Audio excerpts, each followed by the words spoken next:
So let's go ahead and get started. Thank you so much for attending. Everyone, welcome. This is going to be the third Firewise workshop hosted by the Ventura Regional Fire Safe Council. We are a nonprofit organization helping to support communities become Firewise recognized. That's one of our many programs. So I'm going to just get started with some housekeeping.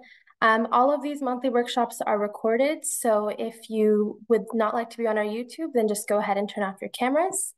If you missed the first two workshops, the first one was an introduction to the Firewise program, and the second one was hosted by Max Young, my colleague, who walked us through the Firewise USA portal.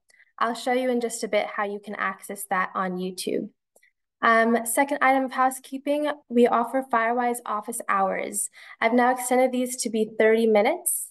That way you could come along with your team. We'll do a virtual appointment and I can assist you in all of your Firewise needs.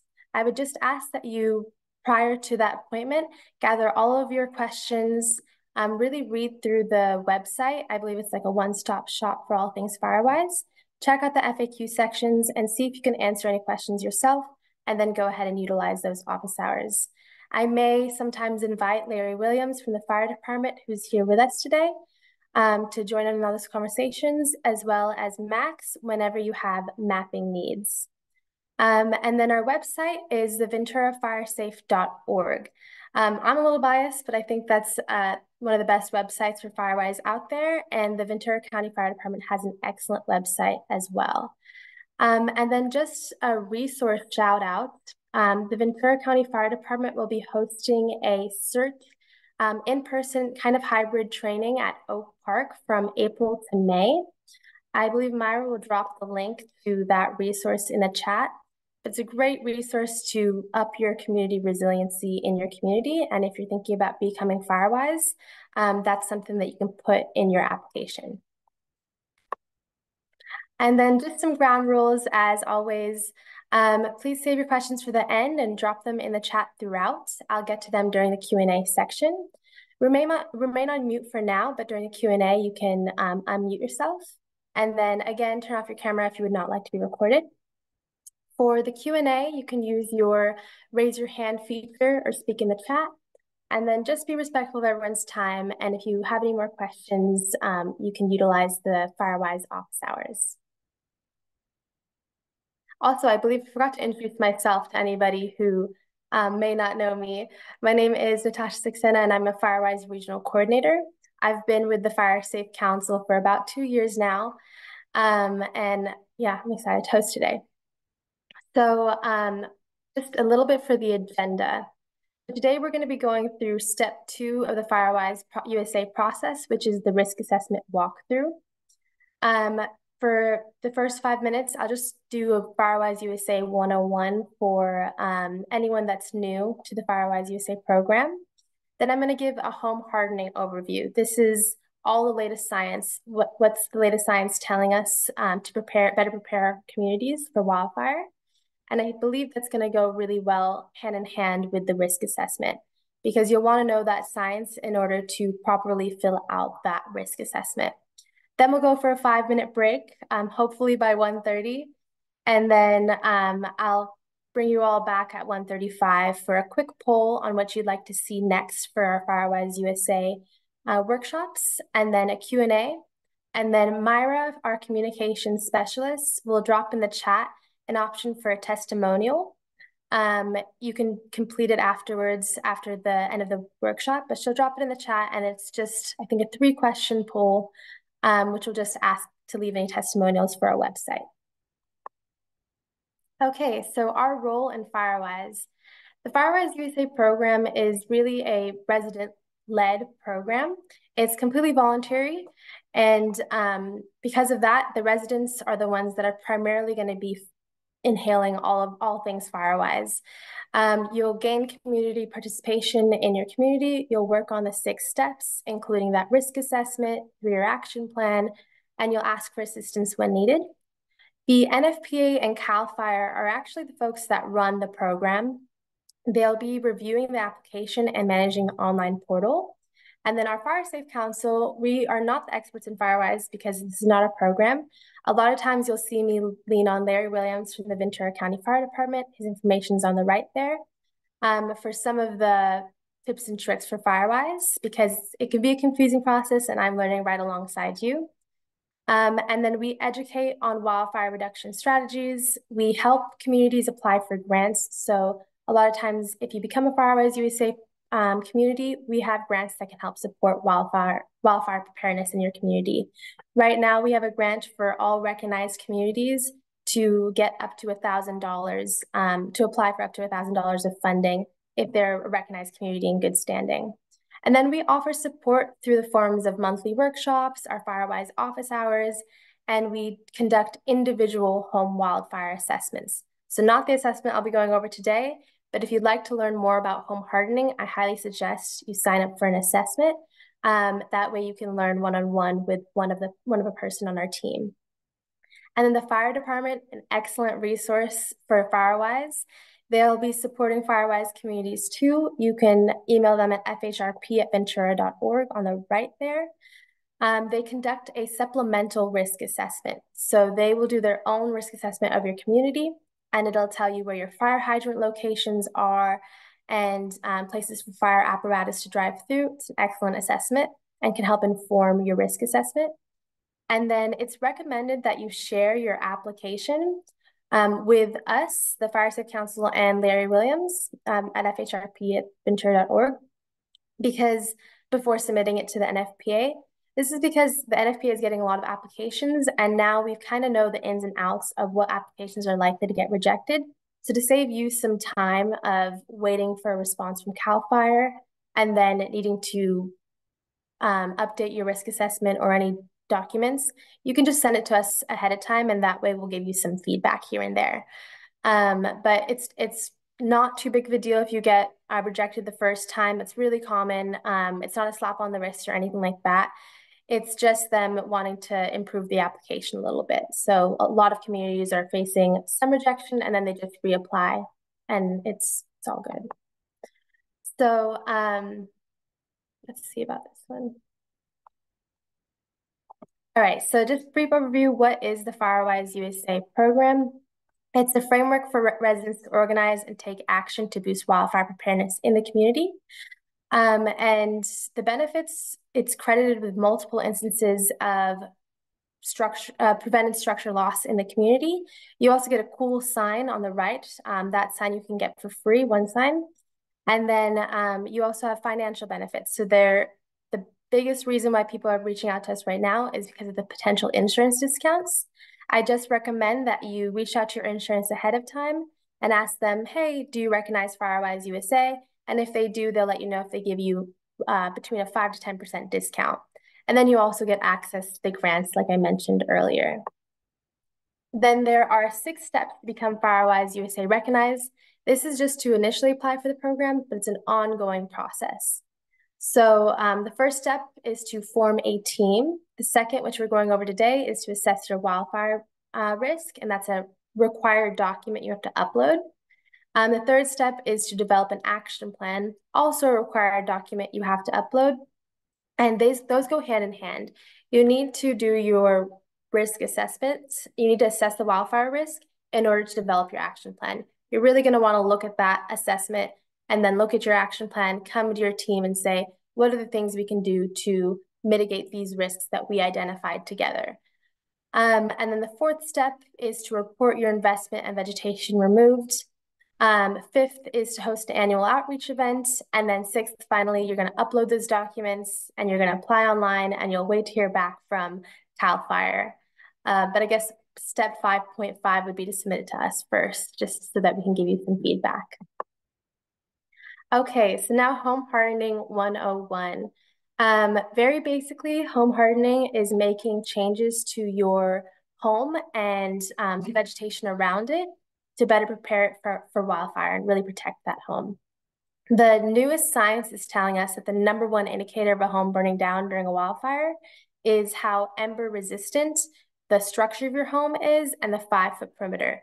So this is relatively new for a lot of people, but what CAL FIRE wants to see in their risk assessment is zone 0 recommendations. So no vegetation, no combustibles or mulch in a 5-foot perimeter. And that's what they're ideally looking for. And you're going to start taking small bites of the apple to start getting your community to that 100% compliance. But the Firewise USA program does not ask for 100% compliance straight off the bat. They're simply recognizing that communities are slowly making their way to get there. That's what the 3-year action plan is for. And when you recertify, you're going to want to do another 3-year action plan to slowly get to this place. This image is cool. It's just showing a not so hardened home on the left and a hardened home on the right.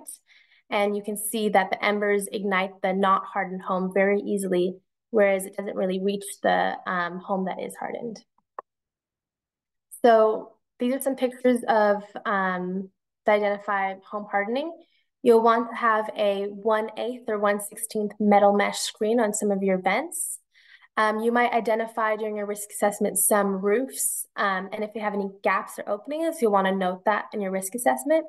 If you notice that a lot of wood sidings or any sidings of a home is chipped, you might want to also note that down, just to encourage folks to paint and caulk any openings in the woods, because embers can get stuck in there and ignite that. And then for home attachments, the recommendation is to have no wooden fencing 5-foot perimeter within 5 feet of your home. That's because that can just carry the wildfire right to your home. But if you replace that with a non-combustible, then it breaks the fire pathway to your home. When it comes to decks, you ideally want to remove any vegetation underneath and box your deck. That way you prevent embers from going inside underneath your deck. Bamboo fencing is also something we commonly see in communities, and ideally you would also want to replace that as well. Then roof and gutters, just your regular maintenance on your roofs and gutters, preventing any litter on there. Even if you have gutter guards, a lot of times things get stuck inside, and you'll want to remove any of the leaves you see there. For trees, you'll want to limb them about 3 feet away from your roof, ideally. And then if it's overhanging, you'll want to trim it up 10 feet. And all of these recommendations you can find on our website and the Ventura County Fire Department website. A lot of people will think of these recommendations and think that their home will be really ugly. But there's ways to make it very beautiful. There's ways to make it environmentally friendly, as long as you think about the key steps of location, height, and spacing, and maintenance. Keep it out of the 5-foot perimeter, and then you could have mulch beyond the 5-foot perimeter. You could still have vegetation, just keep them low in height and spread out. And then some plants to consider. This is a lot of information throwing at you, so luckily this will be recorded. You ideally would not want to have any palm trees, bougainvillea, as pretty as they are, light up very quickly, and those tall cypresses. But there are plants that are really great for fire. A lot of those are native and drought-tolerant plants. Things like oak trees tend to be lovely for wildfire preparedness. That's because oak trees are native to the environment and they're made to withstand wildfires in the area. And then succulents are a great option as well. All right, so that's it for just the brief overview of home hardening. We're gonna go to identifying the risk assessment. So when you want to check out the risk assessment, you'll go to venturafiresafe.org. And right up here, you're going to go to Wildfire Resiliency Programs, click on Firewise USA Assistance, and then you get to our Firewise USA page. And just to shout out, if you want any more information on home hardening, our resources tab up here has a wildfire quick links. You can click that and you'll get the information about home hardening. You can also sign up for an individual home wildfire assessment up here if you want more details on your community and maybe your home specifically. One of our team members can come out and teach you those signs. Okay, so this is the Firewise USA page.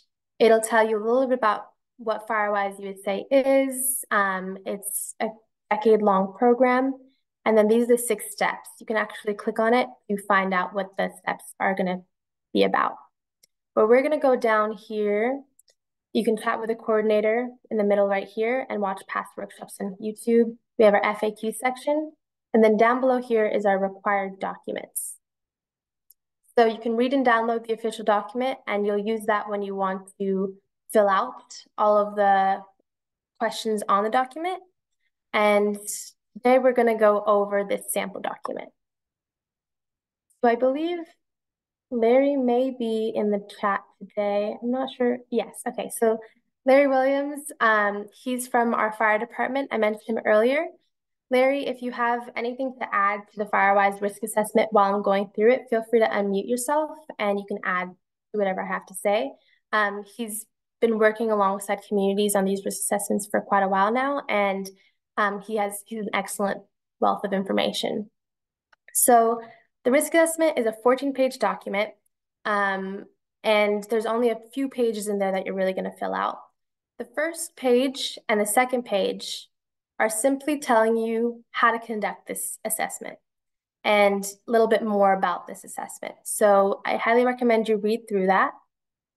Then the third page is going to ask you to fill out who's involved in the risk assessment here. And they have 5 participants. If you want to add more participants, I've seen a community edit the PDF. That way they can add more participants to that.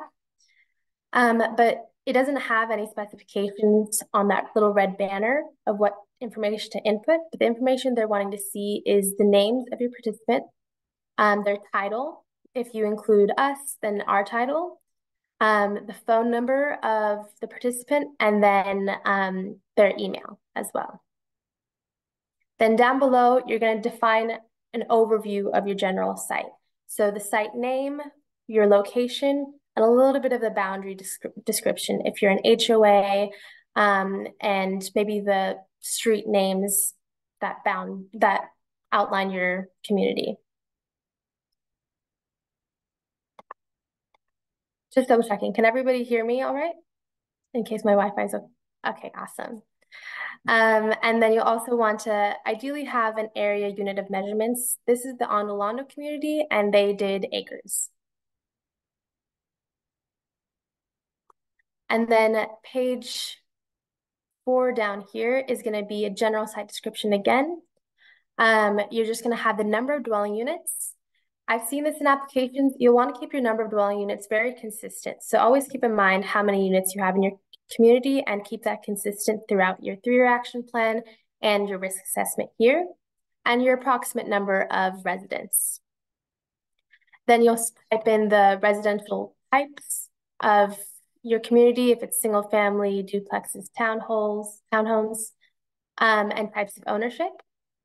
And then you'll get the lot sizes here and other information that you can provide as optional. You'll also want to describe your local wildland fire characteristics. If you're not sure, you can reach out to me and I can connect you to the fire department and they'll provide some extra description for you. This is just going to be your common vegetation type. The reason why the NFPA asks for this is because they're a national program. So they want to know what we are like locally in our Ventura County community. So a lot of it might be very similar. That's why we provided these sample documents. That way you can reference this and it might be similar to your community as well. Then you'll describe the topography. And here it says severe wind exposure. Most likely you're going to say frequent severe winds or regularly exposed to winds.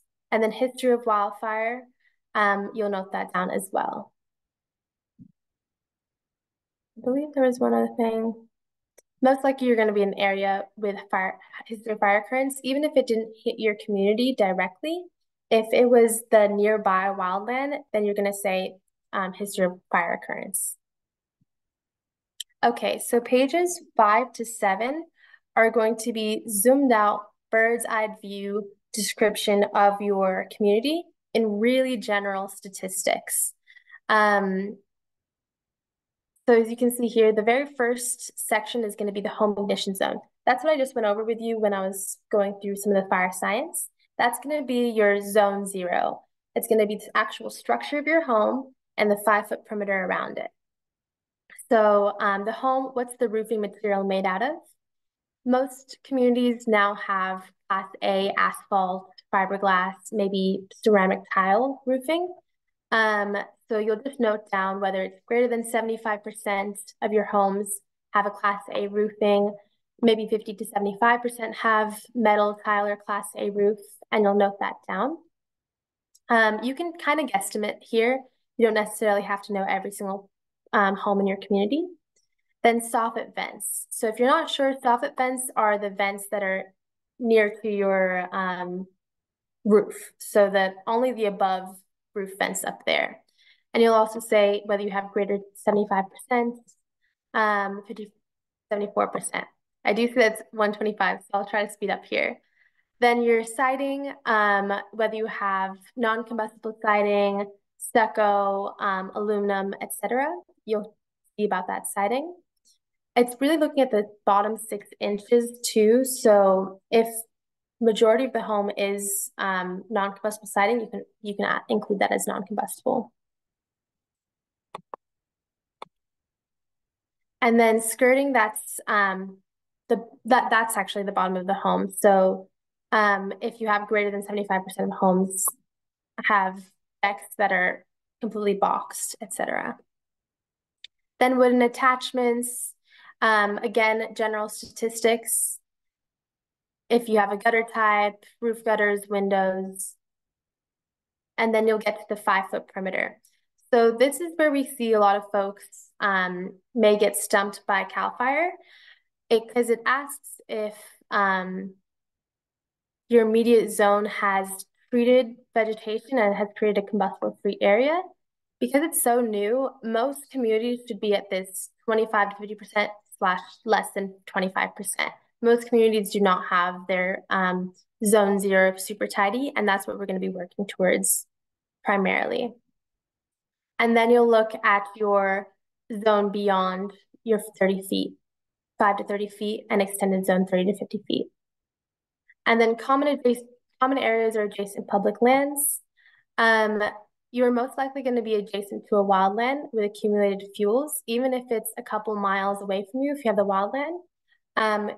If you've been affected by wildfires and those embers come to you, you're going to mark adjacent to wildlands if you're in that wildland urban interface. Then here's the chunk of your risk assessment. This is what CAL FIRE is really looking for, is the summary. So you're just going to expand on those general observations and add a little bit more to it.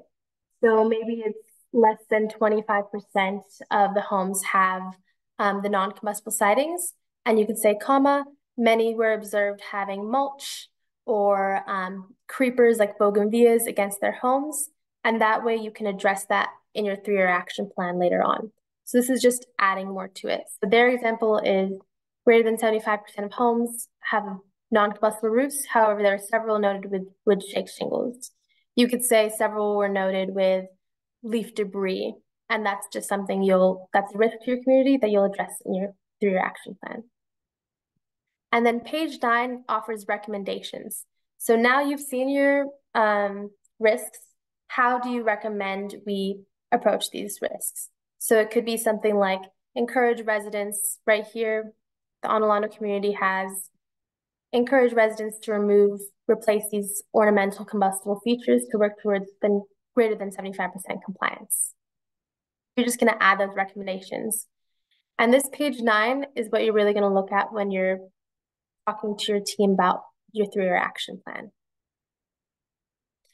Then page 10 right here is where the fire department can come in. The fire department can offer their own supplemental risk assessment, and it can identify all of these things here.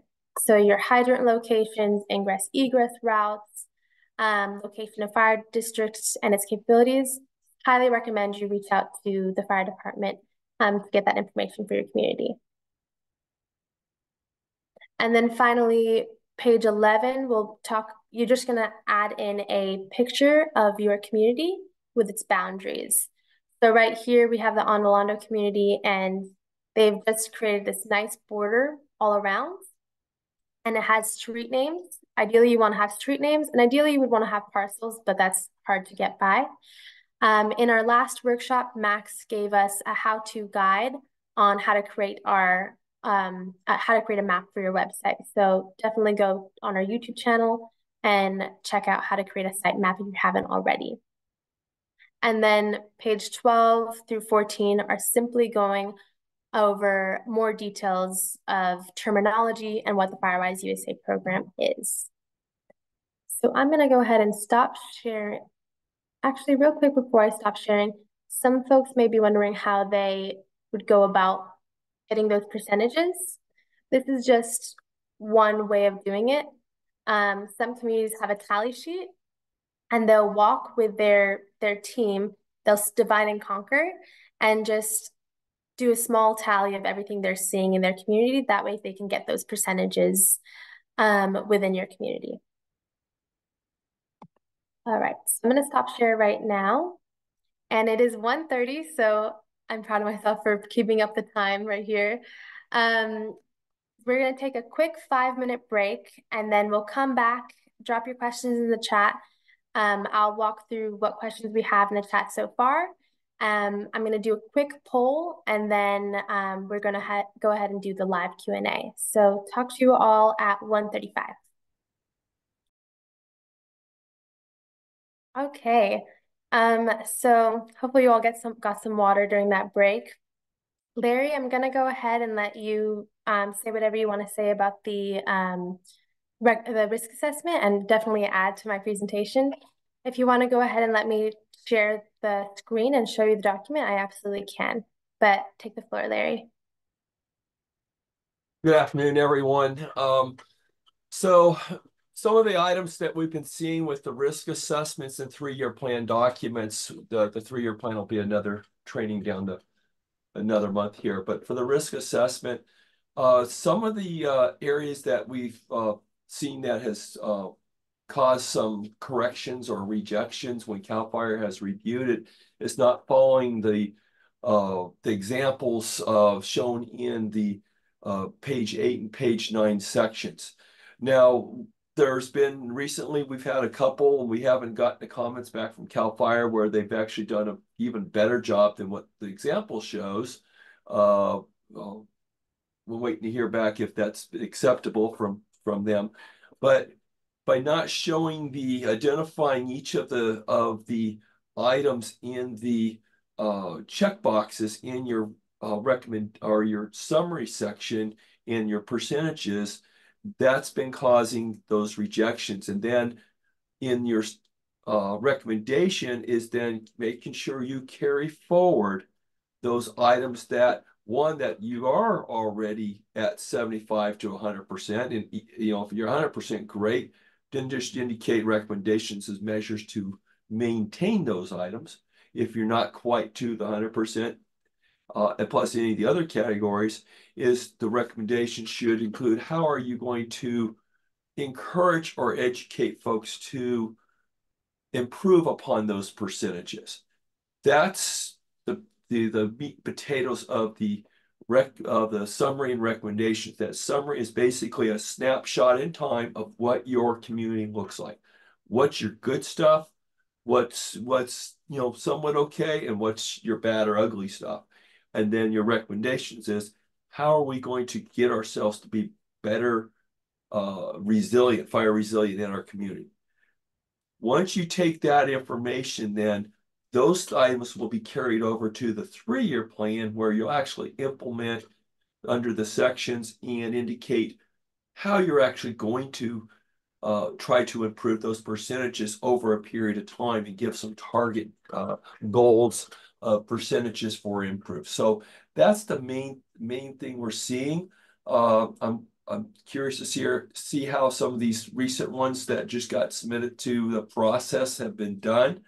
And that will give us an idea if that process is good there. I see Mario's on here, and that's one that we're looking at. They did I would say would be more of a thorough engineering analysis style of an assessment that, really looked at every point on the checklist. They looked at every structure in their community. They had a team of 10 that went out there.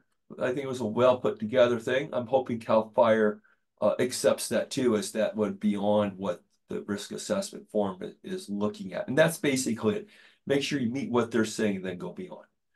Any questions there before Natasha? I'll let you I have proctor the chat this question. is this is Bob Riles. I have one question for Mario. Your team of 10, how big is your community and households?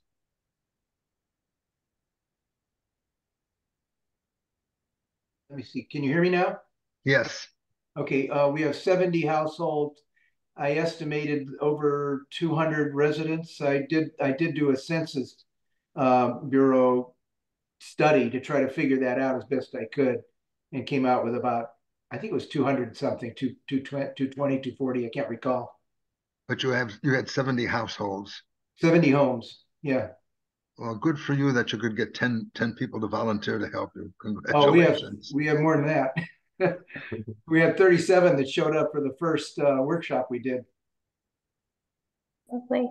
I think real quick, I'm going to walk through the chat just before we jump right into the Q&As. And then I'd love Mario and Tina, if you want to share in a little bit about how your community went about doing the risk assessment. I think folks would love to hear that.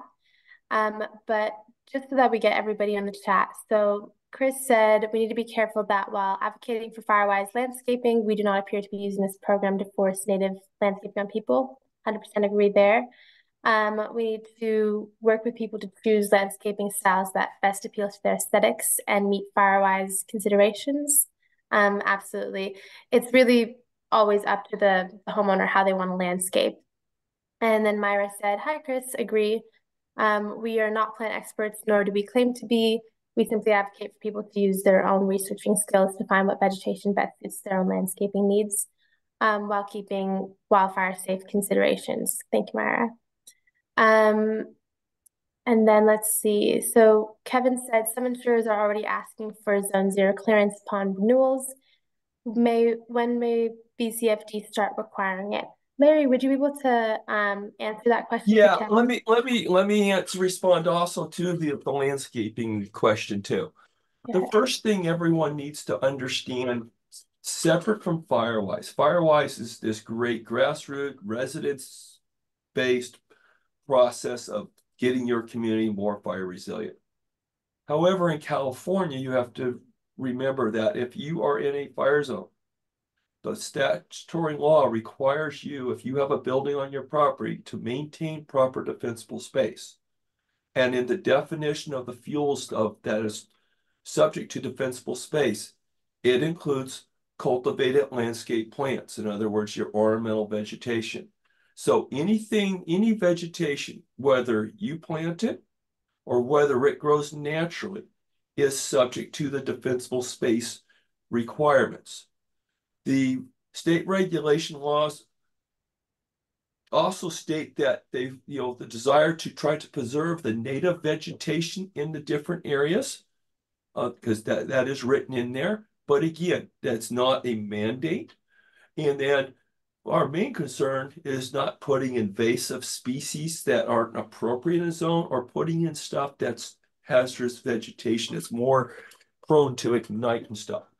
And so we're also looking at, folks, we're not mandating people go out and start chopping down for their zone 0, but we are wanting people to start identifying their vegetation on their properties, including their ornamentals, and start thinning it and kicking it, reducing it to reduce that fuel load out there. Now, as far as zone 0 goes, yes, insurance companies are asking for that. Yes, it's in the insurance regulations from the insurance commissioner. Fire district, fire service does not regulate insurance. That's a totally separate thing. But of course, it has, what you do for defensible space has an impact on that.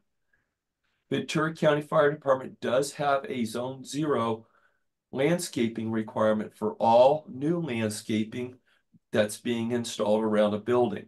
It does allow for some plants at this time. It's not a non-combustible zone currently. The state is still looking at the zone 0 regulations. They have not put those out. They're hoping to re-engage on that later this year. And they'll go through a full public review process. If that happens, then they will once those get approved through the regulatory process, they'll be in place for new buildings. And then 1 year thereafter will be, I think, for retrofit. But again, that's just the question was asked. I'll push it to that, but our focus today is the risk assessment. Awesome. Thank you, Larry. And I'll also say that, again, we're striving for progress, not perfection. Any little thing you can do in your community in terms of landscaping is going to be quite incredible. But I'll get to Mario's question. So Mario said, we submitted our application a few weeks ago with data on hours, expenses, quantity of vegetation removed up to that date. By the way, Mario, I've seen your application, excellent application. The way your community went about it was incredible. Once the application is approved, do we report only data tracked since the submission date or the approval date, or retroactively back to the date we first organized prior to the submission date? I'm gonna actually have Larry answer this. As far as I know, what it is it's every year you need approval. And every November, there's like a deadline to submit the annual vegetation removed. But I'm going to lean on Larry because I've heard myself talk so much so far. Okay, so for those that are doing their applications right now, you can still go back into last year's vegetation removal that you did, if you were working on your process, your application. In your initial submittal, they don't want anything that's more than a year old. I would, so if we're in March right now, basically what you did last summer, if you guys were working on forming and doing all your stuff, then you can include all that information for your initial submittal, because you have to show you've met the initial investment in hours or equivalent dollars in how much vegetation. Once you submit your application and you're now in the 2024, start tracking that separately for your end of the year reporting for 2024. Your good standing approval, if you get that, will be for 2024. As communities move forward later in the year and applications get filed in the second half of the year, CAL FIRE will let us know when to start putting in your plans for 2025 through 2027, because you'll get the balance of 2024 and the following year in your good standing, and then you'll report at the end of 2025 everything you've done from that. Basically you'll get almost a year and a half, potentially up to there. So what you're doing once you submit it, track that. Very cool. I just want to make one real quick comment. Thank you, Larry and Natasha and the whole team for everything you've done to help all of us do this and move it forward. And then my understanding then from what you just said about the time frame is that from the date we submitted, we now we keep new tracking all the way up to whenever they tell us the cutoff is, but we don't know the cutoff yet for the end of the tracking. Is that correct? The cutoff is always in November. Okay, so it is November. So does that mean November 1st, October 30th? They'll indicate the date. I think it was, I'm not sure if it was November 1st or the 30th, but it basically means, the stuff you did in December, you can carry over for that. So when you do your renewal application, you're not going to give them any data that you had already given them in a prior year renewal or initial application. And then that'll then get into a cycle from then on out. You'll know what those time frames are. Okay, so past is done, and then from application date to whatever they say in November is another set of data, and then after that is the third set of data. Yeah, your data is every year from the date you hit the submit button. Start tracking that separately for your next your renewal process. We are okay. And then just on your actual portal application, it'll tell you when those dates are. So whenever you sign in, it'll tell you when you're up for the renewal, and they should send you an email out as well. Not only for your annual renewal, but also through your action plan and for your risk assessment as well. They'll let you know. And then just to get to the rest of the chat, Kat Drennan said, do we fill this in again for the second or subsequent years? Kat, would you expand on that a little bit? Well, I think we just answered it. So every year at the renewal time, you go in and you redo the application with your data that you've been collecting since your last application. Mm-hmm. Yeah. Basically, it's the same process. Mm-hmm. But your 3-year plan would go to the next set of 3 years. No. So in your initial application, you're doing a risk assessment that's good for 5 years. You don't have to do a new one for 5 years, unless there's been a major change, in which case then you do an updated one starting for a new 5 years from there. I think Larry was talking about the three-year action plan. Right. Then separately, you have to upload your initial 3-year action plan. You don't have to redo that until your renewal, for starting with your renewal at the end of year 3 for your year 4 plan. You don't keep, it's not a floating updated every year. You only do it every 3 years on that. And with that, there was a question from Maria about the if not 75 per 100%, does that reject? You don't have to. The goal is not to get to 100% on everything in that first 3 years. You can base it on what your community dynamics are and the ability to do things, what they're looking for, why they want percentage of goals and targets, is that you're trying to make incremental improvements in your community. They just to expect everyone to get to 100% every year, especially if people need to replace their roofs, is not obtainable. They're looking for these obtainable, reasonable goals, because you can't force anyone to do anything under Firewise. It's all about educating, encouraging, and people wanting to take responsibility to help make their community more resilient. That's what they're looking for. So you don't overreach, but at the same time, just don't underreach too far to where it looks like, well, we're just going to do 5% a year, 5% a year, 5% a year. You set some stuff. And if you don't hit it, that's okay.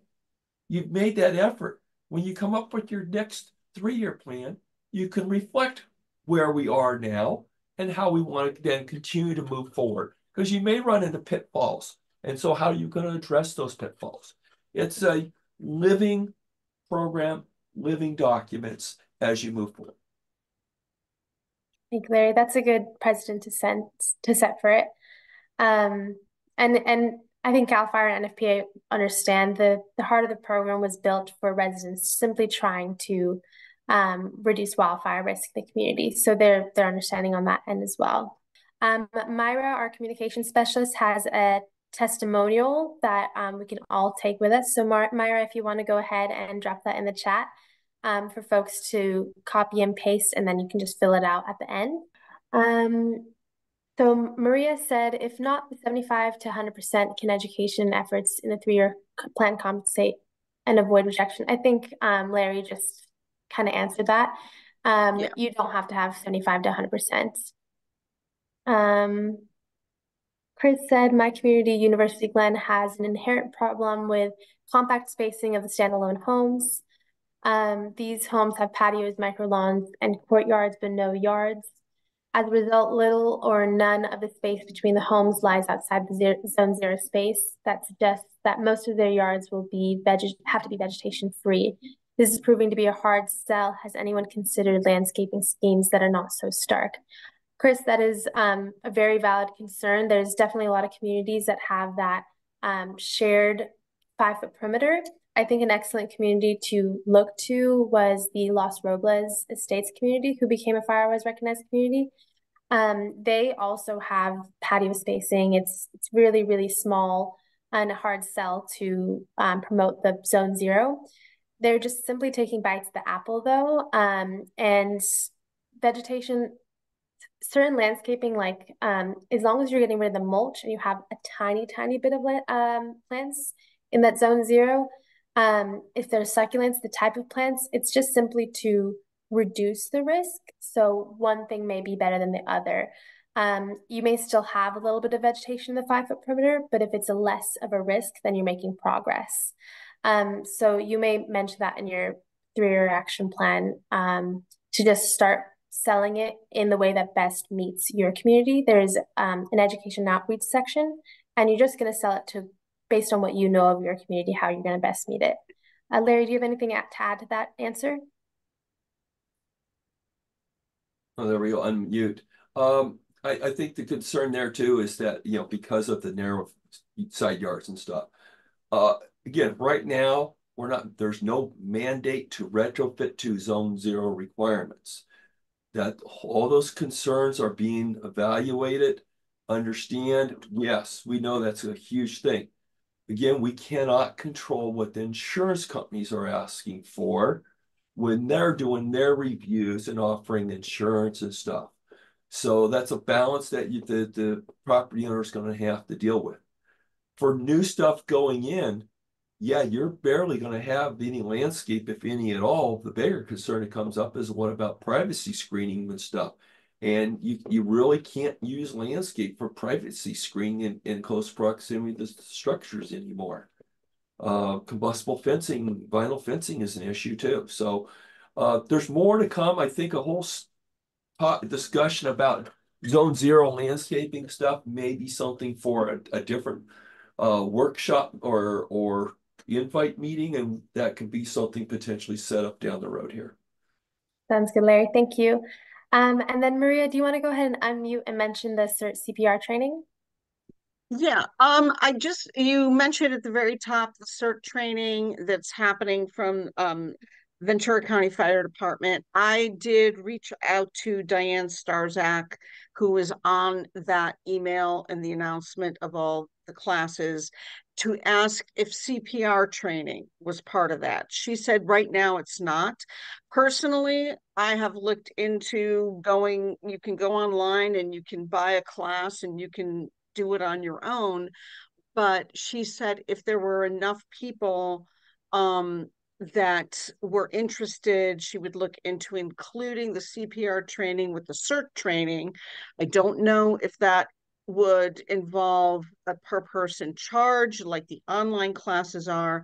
But I at least wanted to be able to relate to her if there was other interest from any individuals or anybody in your communities who are already on your committees that personally would like to have CPR training, and by way of that also get the CERT training, which can then be in your 3-year plan, I guess.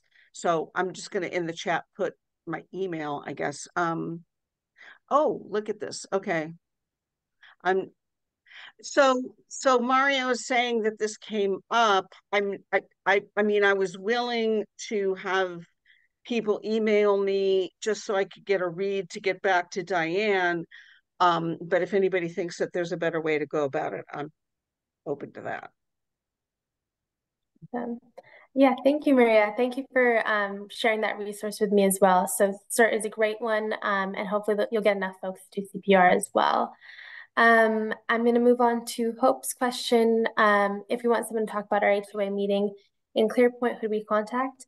So you can contact the info at venturafiresafe.org. And we're happy to do in-person workshops. We are trying to do as many of these workshops as possible, the virtual, but there is high demand. So it may be like out in a few weeks or a few months until you get the workshop. We also do home wildfire workshops. We have a much more detailed zone 0 presentation that's a lot more forgiving, I think, than this quick overview that I did. And it teaches folks, plan Bs if they can't get everything about zone 0. So if you want a unique home wildfire workshop in your community, you can also contact us too.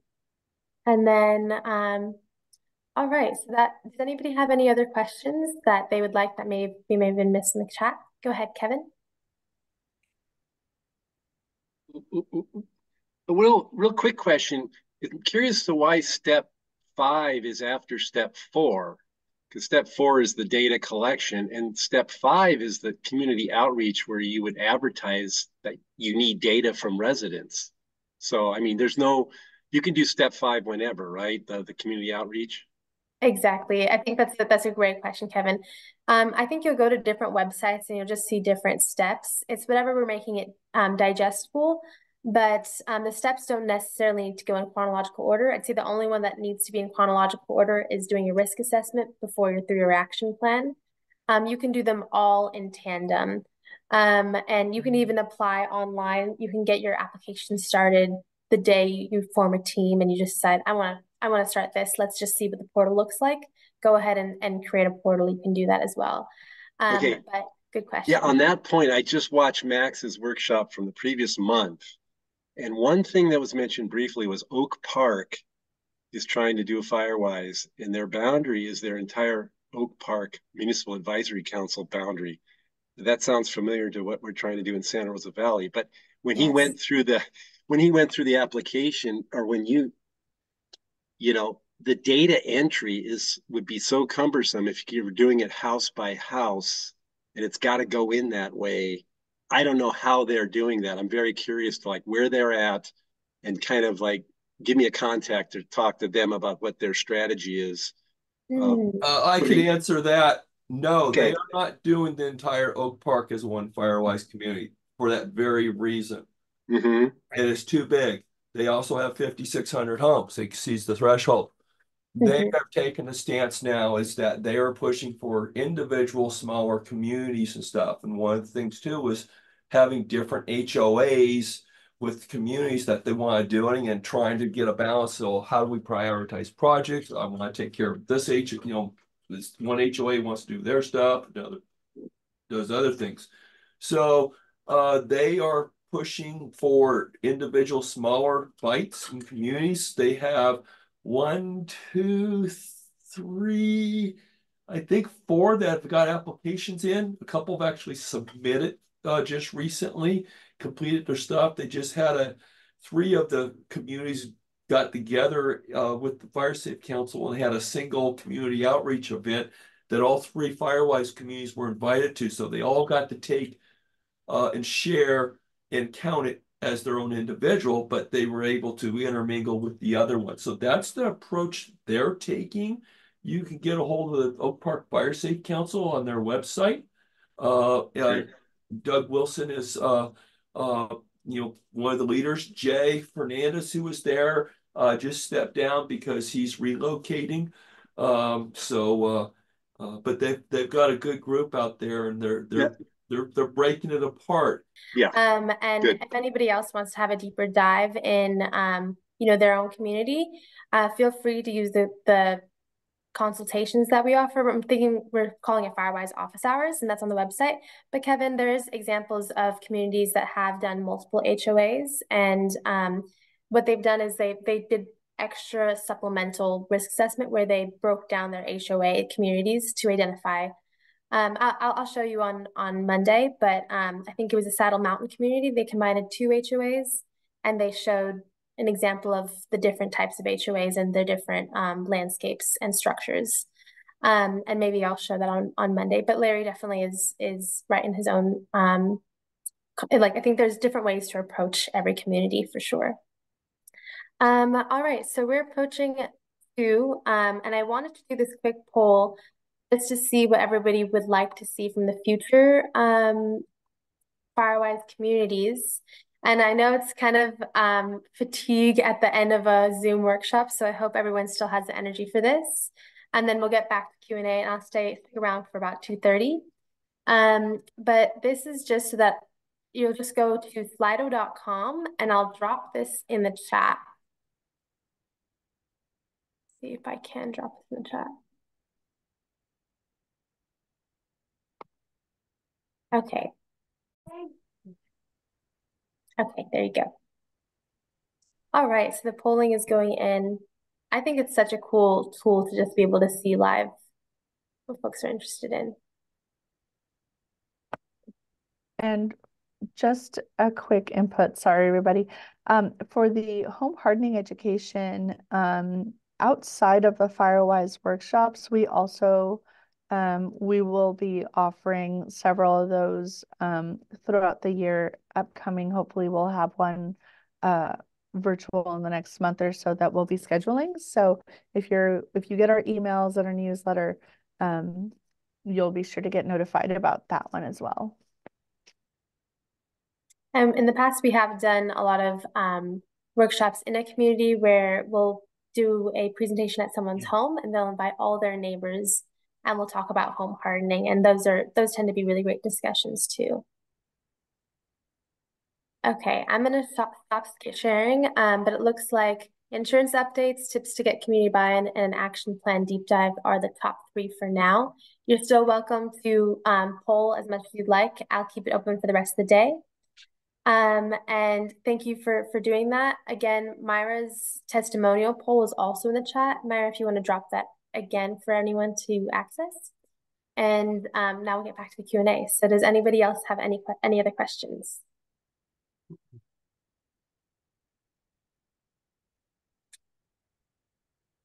All right, then I'll leave it for anybody who would like to hop off now. Thank you so much for attending and participating. I really appreciate it. And again, we have the office hours. You're welcome to even put in a little note and say you'd like Larry to join if you'd like. But thank you so much for coming, everyone.